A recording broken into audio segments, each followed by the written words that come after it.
A table in MATLAB is a data structure that can hold different data types. Keep in mind that matrices are only allowed to hold one data type, such as doubles or only strings, and tables are going to be used for when you have data, like shown here, that has inherently different data types built in to the actual data.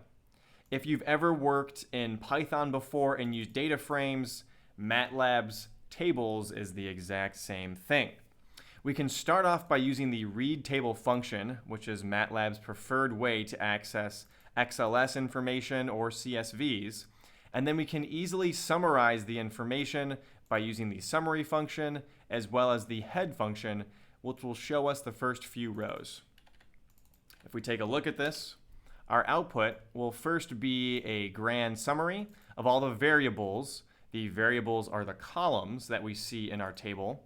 We've got region, which is cell arrays of character vectors, population, which is a double, and cities, which are a double. And we also have some stats here of the minimum, median, and maximum values. And then that head function gives us the actual information stored in that table. And here we can see that we have 5 rows of information. One problem right here is already showing itself, which is that the region is actually stored as a cell array. And MATLAB told us this right here. First order of business is going to be correcting that because cell arrays don't play well with any of MATLAB's operations like regex or adding and subtracting or whatever else you're trying to do. So let's remove those to start with. I'm going to suppress the output from these guys. And we're going to convert the t1.region to a string. Now this is called typecasting. Typecasting changes the way that data is stored by storing it as a different data type. So if I do string t1.region, I'm only going to get out these values of region as a string. That's exactly what we want.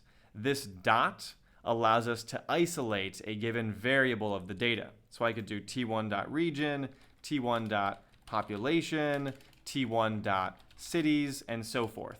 But I want to work with the t1.region for now. We'll typecast that as a string, and then we're going to save it back to the t1.region column of our table. And if we run this, we can take a look at our updated table, which now has these as strings. And the summary function should confirm that. If we do summary of t1, now our region is an 11 by 1 string rather than it being that cell array of character vectors or whatever. Now that we have a working table that we're happy with, let's look at indexing values. Whenever you slice or grab a subset of indices of a table, it's going to pop a table out. So we can ask for table, and let's just say we want the first 4 rows and the second and third columns. If we ask for that information, we're going to get it, and it's going to give it to us in a table. You can see we now have a little subset table of information that we asked for based on these indices, specifying the rows and the columns desired. Not so bad. Even if you ask for individual values, like the first row, third column values, it's still going to be a table out that has one column called cities and one value of 45. Keep that in mind. You have to do other methods to extract the information to do math. I couldn't add this value to another value right now because tables don't add like individual values do. If we want to get actual information here, we need to first start by outputting columns, which are our variables of information. As we talked about before when we did this dot operator, let's do t1.region. Let's do t1.region just to show. This gives us out the raw array of strings rather than giving us a full table of information. We can do t1.population then as well, and we just get out values here, an 11 by 1 double.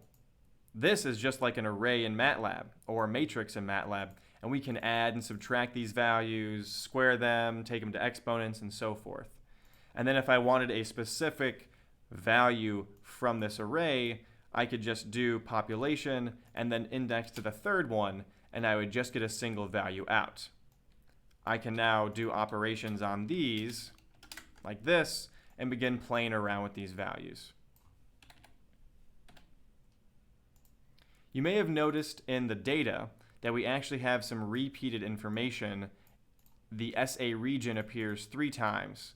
To get rid of duplicate entries, we can simply use the unique command and resave the table. I'm going to call unique on T1 and resave this as T1. And now we end up with a 9x3 table, and that SA only appears 1 time in the information. Quick and easy way to get rid of duplicate entries. If we want to sort our rows by population, we can use MATLAB's sortrows command. I'm going to resave this as T1 and then call sortrows with table 1 as our main argument. And then I want to sort by population and do it in descending order so we get the highest value at the top. If I run this, we'll see that now the region is sorted by population and the cities follow as well. Remember, this data is completely made up, so don't act like the US has the largest population in 45 cities. These are random values I came up with. Just work with me here. Thank you. At this point, we can now do further operations like removing the cities column. Okay, let's say this data is no longer relevant in cities, so we can simply remove it. MATLAB has the removevars command built in. Removevars, you give it the table you're affecting, and then cities. The name of the variable, like we did up here, that we wanted to sort by. If I run this, now we only have a 9x2 table because we got rid of that third column, that cities variable. If you want to remove multiple, you can just add these in as a vector here or as an array, and then we should just be left with the region because we're removing population and cities. Here our 9x1 table remains of just the region. However, I'm going to keep cities as the only one we're removing for now. If we want to remove an individual row, like say this Dach row is no longer relevant, if you know the index of that row, for example, I know this is going to be the 8th row right now, you can just type T1 and then the 8th row, all the columns, and you can set that to a null vector. This will replace the 8th row, all the values, with nothing, and effectively remove it. So if I run this and output it, you can see we no longer have our Dach output.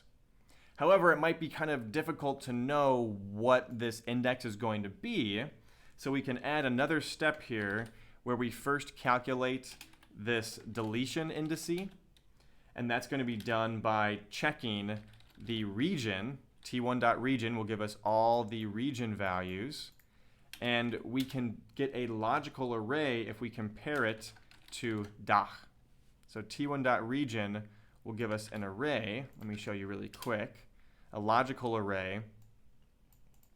And then if it equals Dach, it'll be 1. If it doesn't, it will be 0. We need to run this again, and we'll see this in action.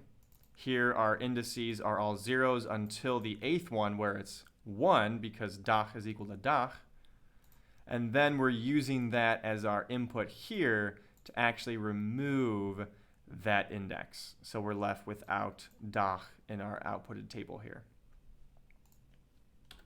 Moving onwards, the last thing I'm going to show you is how to add a new column of information to your table.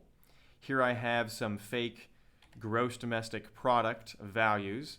Keep in mind these need to be transposed so that it's a vertical array because our table values are all vertical. And then to add this in, we simply do our table name, the new column we want to add, and then the array of information, GDP. And I run this, and now we're left with the region, population, and I added in that GDP column right here. That's all for this basic overview of tables. These are going to be your friend when working with different data types, especially when you're handling Excel data or CSV data.